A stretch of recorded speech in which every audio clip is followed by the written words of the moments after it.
¿Saludables? ¿Sabemos diferenciar entre depresión, tristeza, ansiedad?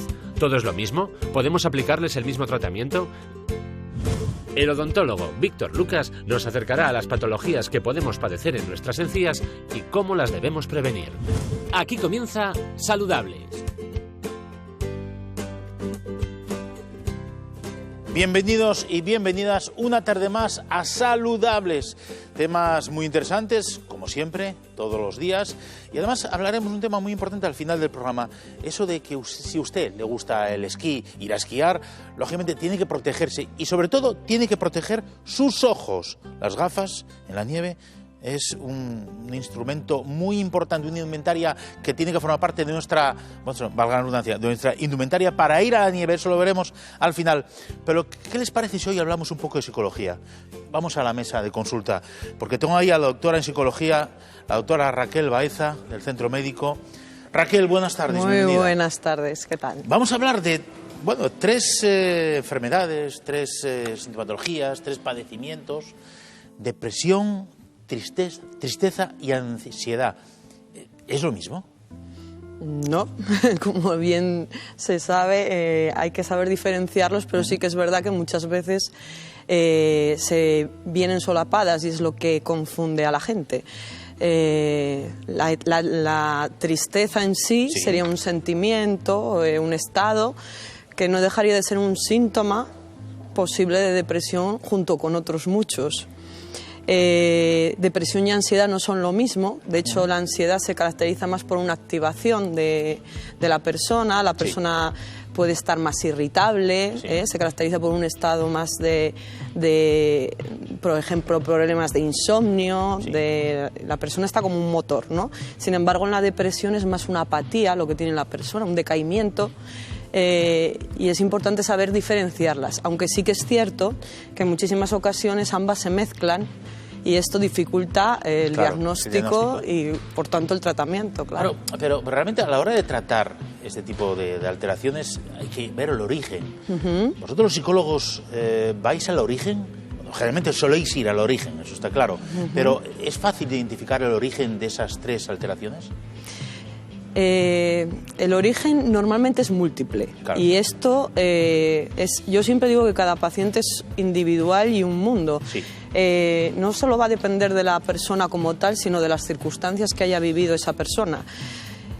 Cuando realmente aparecen los trastornos, muchas veces han sido por el cúmulo de muchas circunstancias a lo largo de su vida que no han sabido llevar adecuadamente o que han canalizado mal, hasta que llega un momento en que eso es como una especie de olla a presión en la cual explota, por decirlo de alguna manera. Entonces el origen es múltiple, es un origen múltiple que habría que analizar, lógicamente, el origen de todo esto. Hablamos de la dificultad para canalizar algunos sentimientos a lo largo de una vida, pero volviendo al origen un poco, ¿puede haber una predisposición genética, o si no es genética, por lo menos del entorno familiar, puede predisponer a padecer una de esas alteraciones? Eso es algo que se lleva estudiando durante muchísimos años y sí que se ha visto que la genética lógicamente influye, pero no es determinante. Quiero decir con esto, las causas suelen ser varias.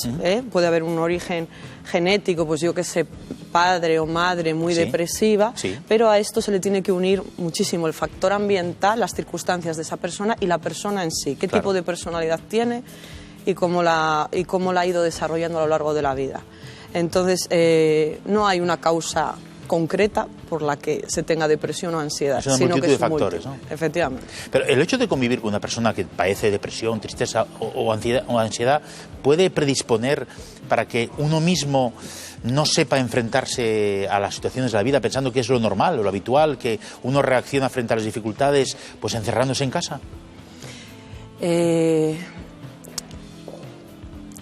Yo siempre pienso que realmente el ritmo de vida ya de por sí que llevamos, de estrés, de que todo lo tenemos que tener para hoy y que no da tiempo muchísimas veces a analizar tanto el problema como el entorno a ese problema y las posibles consecuencias de esos problemas, hace que busquemos siempre la vía rápida.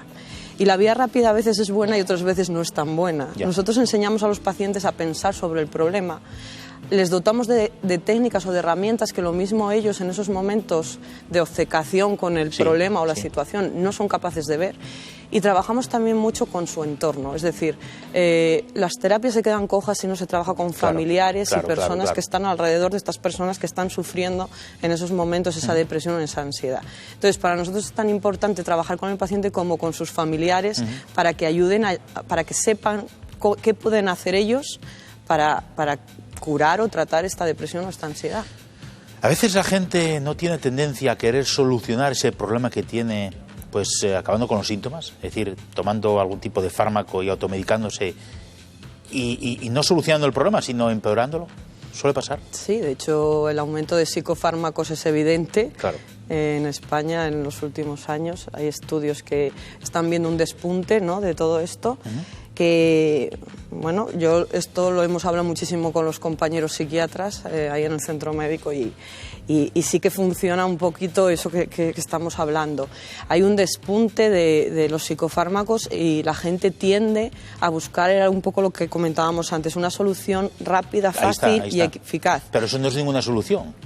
No, es que yo creo que partimos de conceptos. Yo siempre les digo a mis pacientes, ¿por qué no te cuestionas cuando estás muy feliz? Porque, o sea, ¿por qué eso lo ves como algo normal y sin embargo un día que tienes triste no haces más que cuestionártelo y no haces más que preguntarte por qué me está pasando esto, qué me puedo tomar para no sufrir? O sea, si no entendemos que la tristeza es una emoción más, como puede ser la alegría, no estamos entendiendo la vida, entre comillas. Entonces forma parte de la vida. Yo partiendo de esta base entiendo que las personas deben de intentar normalizar esto hasta cierto punto. O sea, es decir, cuando ya esto me incapacita en mi vida laboral, en mi vida personal, en otras áreas que no tiene por qué contagiarse, si en el momento que eso ya está contagiado, es bueno que las personas acudan.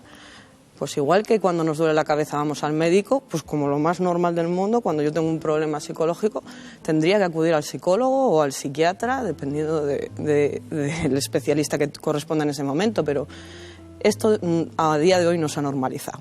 Pero a veces mucha gente nos ve, a veces la gente por la calle, cuando vas al psicólogo o al psiquiatra vas al loquero, ¿no? Estás mal de la cabeza. Efectivamente. Hay un lado peyorativo a la hora de ir a consulta de un psicólogo o un psiquiatra todavía en la sociedad española, ¿no? Pero muy peyorativo y hemos mejorado muchísimo, ¿eh? Sí. Porque yo me acuerdo cuando empecé hace ya 16 años en el centro médico, yo me acuerdo que cuando llamabas al paciente a la puerta, tu paciente estaba en el pasillo de allá, donde no ponía psicología, ¿no? Intentando entrar en medicina interna para ver si la gente le parecía que ese era el sitio, ¿no? O sea, quiero decir, a día de hoy se ha normalizado muchísimo más esto, pero aún queda mucho porque no entender, o sea, cuesta muchísimo entender que el problema es como si fuese un signo de debilidad y yo creo que es todo lo contrario. O sea, una persona que en esos momentos no tiene herramientas para salir de un problema, me parece lo más inteligente que busque un profesional que le pueda ayudar o orientar para salir de ello. Sin embargo, se entiende como una debilidad, como yo no he podido, yo no he sabido. De hecho, la gente, los pacientes, yo que hablo mucho con ellos, te lo terminan reconociendo. Dices, si es que yo cuando vine, vamos, o sea, vine o me obligaron a venir o yo no venía nada seguro y me he dado cuenta, a medida que he ido avanzando la terapia, que efectivamente lo que me faltaba era herramientas para salir del problema. En esos casos yo creo que hay que ver las películas de Woody Allen, porque si una persona que es adicta a los psiquiatras y psicólogos es Woody Allen. Tenemos una pregunta. Andrea de la Viana, que nos dice lo siguiente, Raquel. Hola, tengo ansiedad y me da por pensar que tengo todas las enfermedades y quiero saber si algún día lo podré superar. A mí me parece que es hipocondríaca nuestra querida amiga Andrea de la Viana. Efectivamente. Yo creo que hay más que un problema de ansiedad. Ahí es interesante ver el origen. O sea, quiero decir, yo eso lo enfocaría más como un problema obsesivo, un trastorno obsesivo, que en este caso se denominaría hipocondriasis.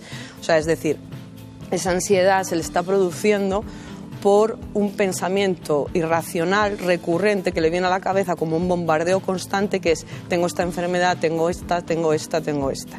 Normalmente las obsesiones se acompañan de compulsiones o de conductas en las cuales la persona que piensa así está constantemente pidiendo, por ejemplo, revisiones con el médico para asegurarse de que no tiene nada, etcétera, etcétera.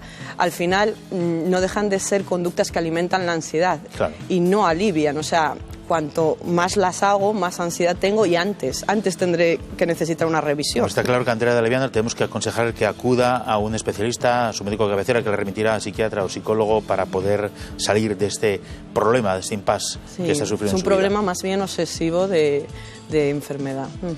Pues Raquel Baeza, doctora de Psicología del Centro Médico, muchísimas gracias por estar aquí con nosotros y espero volver a tenerte aquí para que nos sigas sosegando con tus indicaciones y tu conocimiento de la psicología. Muchas gracias. Muchísimas gracias. A ti, gracias.